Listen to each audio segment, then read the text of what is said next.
আসসালামু আলাইকুম। আশা করি সবাই ভালো আছেন আপনারা। তো আজকে আমি ভিডিওতে আপনাদেরকে যে পেইন্টিংটি দেখাচ্ছি, এটা আসলে কোনো টিউটোরিয়াল ভিডিও বানানোর কোনো উদ্দেশ্য আমার ছিল না। এটা জাস্ট র‍্যান্ডম কিছু শুটস নেওয়া হয়েছিল কাজ করার সময় এবং সেই ফুটেজগুলোই আসলে একত্রিত করে আপনাদেরকে দেখানো।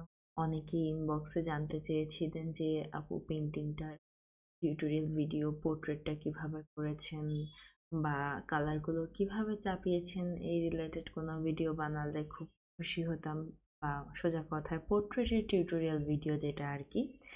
তো আনফর্চুনেটলি আমি যখন এই ছবিটা শুরু করেছিলাম তখন আসলে আমার কন্টেন্ট মেকিংয়ের কোনো ইচ্ছা ছিল না বা ওভাবে কোনো পরিকল্পনা ছিল না বলা যায়। তো সেই সময় থেকে আসলে কোনো শ্যুট ওভাবে নিয়ে রাখিনি বা কাজটাও অনেক বড়, 3 ফিট বাই 3.5 ফিট সাইজের ক্যানভাস। সো পুরোটা ধরে আসলে ভিডিও শ্যুট নেওয়াটাও পসিবল হয় না। তো যাই হোক, যতটুকু দেখাতে পারছি এর মধ্যেই আশা করি কিছু বিষয় বোঝানোর চেষ্টা করব। আর সাধারণত পোর্ট্রেটের বিষয়টা কি, পোর্ট্রেটে আমরা সবাই চিন্তা করি যে আমার ফেস কেন মিলছে না, আমার হচ্ছে চোখ নাক মুখ কেন মিলছে না। তো সবাই নিশ্চয়ই জানেন যে এটা সাধারণ কিছু মেজারমেন্ট আছে, সেই মেজারমেন্টগুলো অনুযায়ী আমাকে হচ্ছে গিয়ে কালার অ্যাকুরেসি এবং কালার করার সময় কোথায় ডার্ক কোথায় লাইট হবে, অর্থাৎ আলো ছায়া বা টোন, এই জিনিসগুলো একটু খেয়াল রাখতে হয় কালার দেওয়ার সময়।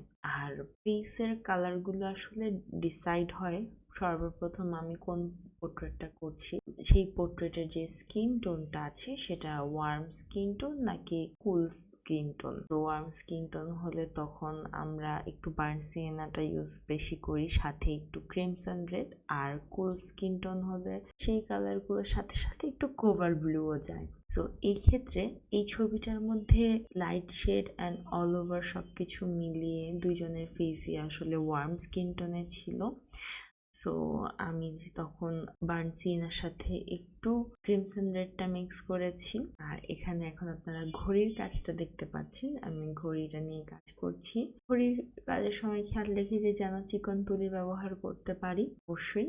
আর এছাড়া ঘড়ির প্রতিটা লাইট শেড, এখানে ঘড়িটা গোল্ডেন কালারের ছিল। প্রথমে আসলে আমি একটু কনফিউজড হয়ে পড়েছিলাম যে উপরের যে গোল্ডেন কালারটা আছে সেটা কিভাবে আনবো। তো তখন ইয়েলো আকার আর বার্ন সিয়েনা দিয়ে কাজটা আমি করতে পেরেছি।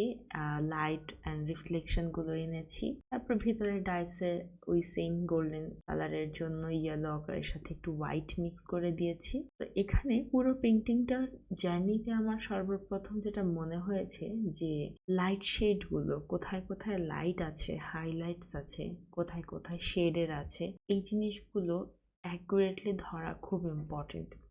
যদি লাইট শেড না ধরতে পারতাম আমি, তাহলে হয়তোবা কালারগুলো এতটা অ্যাকুরেট মনে হতো না। এটা তো আমি যখন ছবিটা আঁকছিলাম তখন আশপাশ থেকে অনেক আলো পড়েছিল, তারপরে হচ্ছে লাইট রিফ্লেকশন ভালো ছিল না, এগুলো আমি শুরুতেই বলেছিলাম র্যান্ডম শুট নেওয়া। তো সেক্ষেত্রে তখন পেন্টিং এর লাইট শেডটা এরকম দেখা যাচ্ছে, কিন্তু যখন আমি মানে কাছ থেকে সরাসরি করছিলাম সামনে থেকে কাজটা, তখন আমার কাছে মনে হচ্ছিল যে হ্যাঁ, আমার এই কালারগুলো ধরার ক্ষেত্রে লাইট অ্যাকুরেসিটা এবং শেড কোথায় আছে কোথায় ডার্ক আছে এই বিষয়টা ধরা ইম্পর্টেন্ট।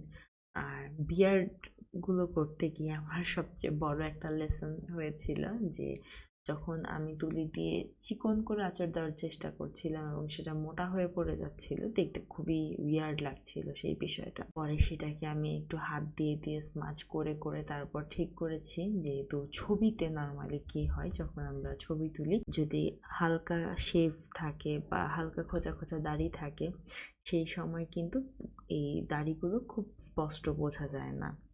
সো এখানে আমি এই কাজটা করতে গিয়ে একটু ঝামেলায় পড়েছিলাম, কিন্তু তারপর মনে হয়েছে it's okay, I can handle ইট।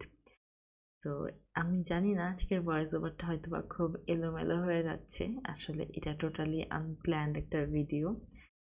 তো আশা করি সবাইকে কতটুকু বোঝাতে পেরেছি কি পারিনি। তবে আমার কোর্সগুলো কিন্তু এরকম এলোমেলো ভয়েসে হয় না অবশ্যই। আমি ক্লাসগুলো চেষ্টা করি সেভাবে ওয়েল প্রিপেয়ার্ড নেওয়ার। এবং যারা যারা আসলে কোর্স রিলেটেড ইনফরমেশন জানতে চান বা ক্লাস বিষয়ে জানতে চান, তারাও ইনবক্সে যোগাযোগ করতে পারেন আমাদের সাথে। সবাইকে অসংখ্য ধন্যবাদ ভিডিওটি শেষ পর্যন্ত দেখার জন্য। সবাই ভালো থাকবেন। আসসালামু আলাইকুম।